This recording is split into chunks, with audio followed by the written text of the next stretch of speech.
What is good, everyone? A-Rock Oakley back with the deck that I took to a case event here in Pensacola at TBS Comics. Big thanks to Andrew for putting it on and TBS for hosting. It was amazing. So I decided very last minute to run Han Solo from Spark of Rebellion on Echo Base. So this is a deck that was very prominent in set 1, has shown decently in set 2, but was, kind of overshined by the mono Han playing a cunning base. So I like this version a lot. I like being able to ramp. I like being able to kind of go fast.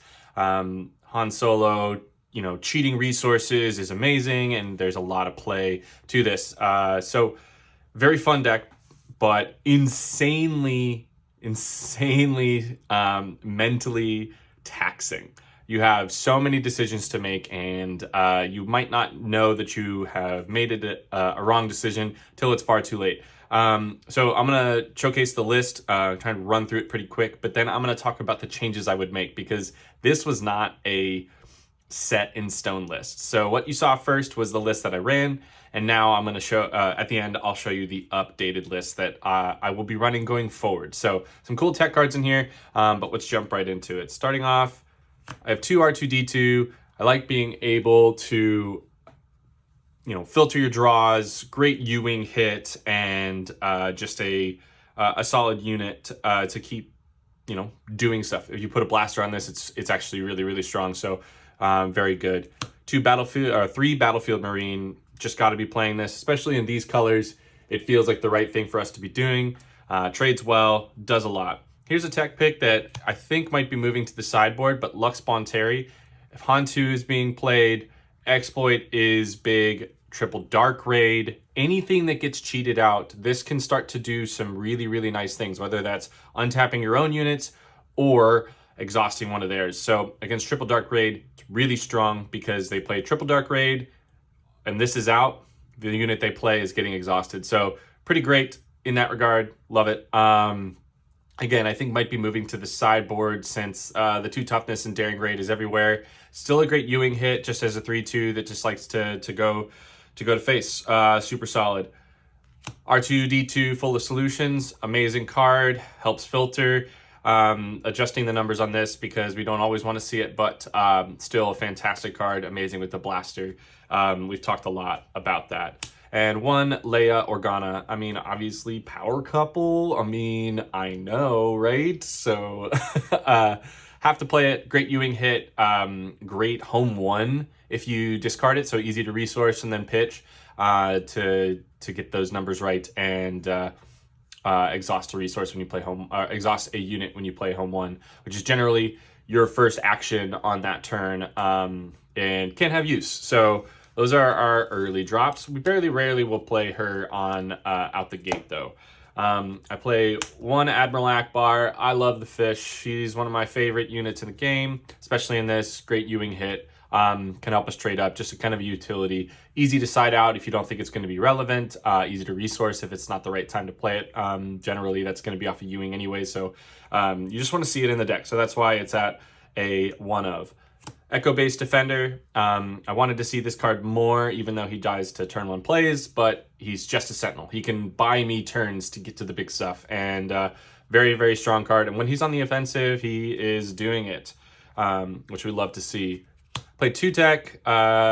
Since we're not on the DJ game plan, which I don't personally like in green, if I were playing yellow, have to play it. Tech is just kind of a extending the game. When the games go long, this card's great. They will go after tech, and that's fine. So we're okay if he dies. If he soaks up a couple attacks and does some damage, which is great. 2 Sundari Peacekeeper, great on the offensive, restoring, especially when home 1's out. He's restoring 3s and saying he has to be answered. Just a strong card. If you turn 1 this into some of the aggro decks, you are very far ahead. So keep in mind, these are all cards that we can play on turn 1, but realistically, the Sundari Peacekeeper is our best option if we're on the ground. So those are our 3s. We have a single Kira. This is kind of a U-wing hit. This is kind of a tech if you see it. and we can, you know, try and delay their bigger plays or make their play patterns awkward and forcing them to remove her. She defends well, and can go to face, which is great. A card that I think is really great and also helps in our math off of Ewing is Chewbacca. He's a good Sentinel unit. Pretty bad into Django, because if Django is out when they attack into him, he readies and then they can exhaust him. So it's kind of brutal, because it's when this unit is attacked. So when he's attacked, he readies and then he takes damage and then he gets exhausted. So not the best, but still a great unit to just see and slow and kind of chew up the ground arena. And I was running 2 Plo Koon. In this deck, I don't think it's right. I think in the mono yellow, probably in a lot of other decks, this card is amazing. I just feel like we want to be doing something different with this. And 7 toughness leaders is like really difficult for this to deal with, and he doesn't do it. So I would kind of rather be doing other things, using some of our events or playing some space units instead of playing Plo Koon in those. But still an incredible card. I just don't know if this shell is it for him, because we do have a spicy tech that you might have saw in the intro in the Overwhelming Barrage, and he's not very good with OB. Card with OB that's good is Han Solo. Playing 2, because we're playing the 1 Emphas Nest, this package is fantastic. I think you could easily have a 4th, which might be Fennec Shand, or a 3rd Han, or a 2nd Enfys Nest, Enfys, Enfys, Enfeewees is now what it is, because it's so dumb. Enfeewees Nest is sick, just a great unit. This is really good into space. If you ramp and you get this out, you can just take charge of bouncing their space units every single time. They have to almost use their first action to tap this down. So pretty great. Definitely a strong card that I think could see some more play. So on to space. 3 Falcons. Great turn 1 play if we have it, and just an all-around all-star. I mean, you're playing Han Solo. You got the piece of junk. We can when we exhaust a resource to keep it in play, we can use a resource that we played off of Han Solo's action, which is fantastic. So we do love to see this. Great Ewing hit, great home 1 hit. It's just an all-around good card. 2 Bright Hope. This is definitely going up to 3, but in lieu, we were playing Azatuk.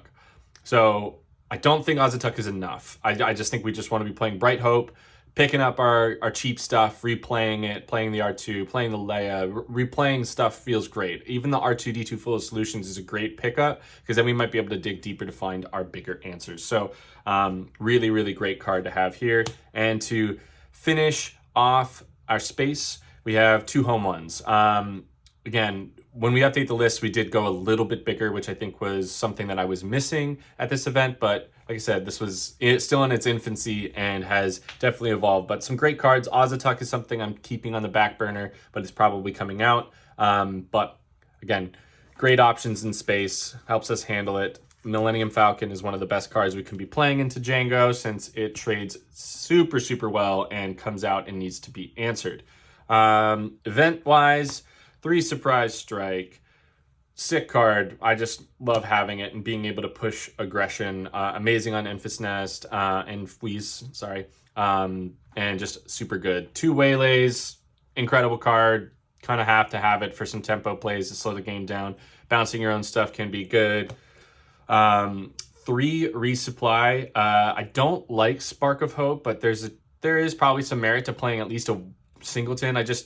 I feel like if you really want to see it, you want to be playing it at 2, but then I just don't like what it does. And then to my Spice, I think that's where my Spice is being played elsewhere. So 3 Ewing, gotta have it. And then the Spice is the 2 Overwhelming Barrage. This card's great, and I think with the newer build, we're playing more units that can make use of Overwhelming Barrage.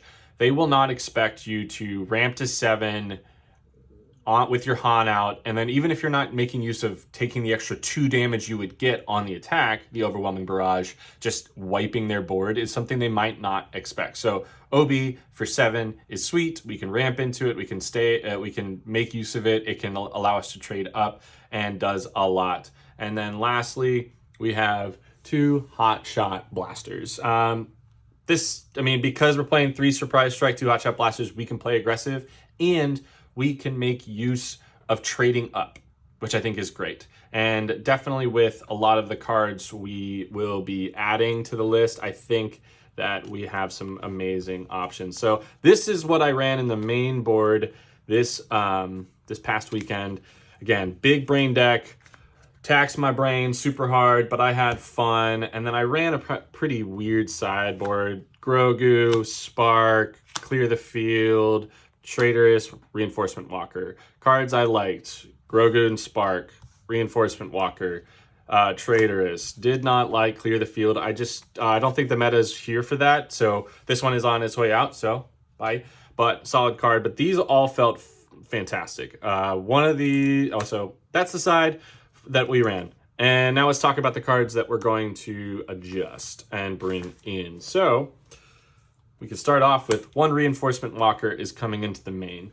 And I think that is great. And then Grogu I was very impressed by and have thought about bringing it into the main, but I think it's just still a sideboard card for this deck. So big fan, super good, love it. And it's great on the tempo plays, so don't be afraid to use that. So on the way in, and we'll talk about what comes out. So 1 Reinforcement Walker's coming in. We're adding the 3rd Echo-based Defender. We're dropping the Lux to the side, but making room for like Ezra Bridger and the 4th Bright Hope, the 3rd Bright Hope, and General Riken. So because we are we're maxed out on Echo-based and Bright Hope, Riken is really good because he's not going to be doing the timely intervention stuff or ECL stuff, but he still comes out, is a Sentinel, is a great Overwhelming Barrage target. So becoming a 7/9 is nuts, and that we can attack and make him a Sentinel is great. So that's kind of why he's in here. And then a Fennec Shan is going into the sideboard when we need to trade up, which is fantastic. So cards that are on the way out would be our Ozatux. Sorry, you're going into the maybe boards, and we'll see you later. So there's 2 spots that we opened up. We got the 3 Falcons, the Plo Koons on the way out, kind of making space for the Rikens here, which is, I think, very good for us. So dropping those in on our way out. And we'll just clear this up so we can look at our pretty boy Han. He's so good looking. And then a couple other cards. The Chewbacca's stay. Peacekeepers are good. We are dropping 1 R2-D2 Fullest Solutions, the 2 Lux going into the side, and 1 R2-D2. So that's the swaps that we're making to then bring in these cards. And the Clear the Fields are gone from the side, and we're playing... we're on the 1 Fennec Shan and the 1 Reinforcement Walker, which is great for us. So I think this build is going to be a lot, more resilient and have some better answers. We're going to have a better early play that we can play off the rip with Ezra, and then being able to play off the top of our deck. He becomes a threat in his own, holds a blaster well, and can do similar filtering to what R2 does. But gives us just, again, a little bit of extra reach because, who doesn't love hitting a surprise strike off the top with Ezra? Or even, I don't know, we could hit a resupply off the top and get ahead. So there's a lot of plays there. So excited to put this back in. These are great cards. Again, Lux going to the side, which I think is a great place for him. So when we are playing against, heavy... decks that are cheating stuff out, I do think that this is good into a triple dark raid deck, so don't be afraid to use it there.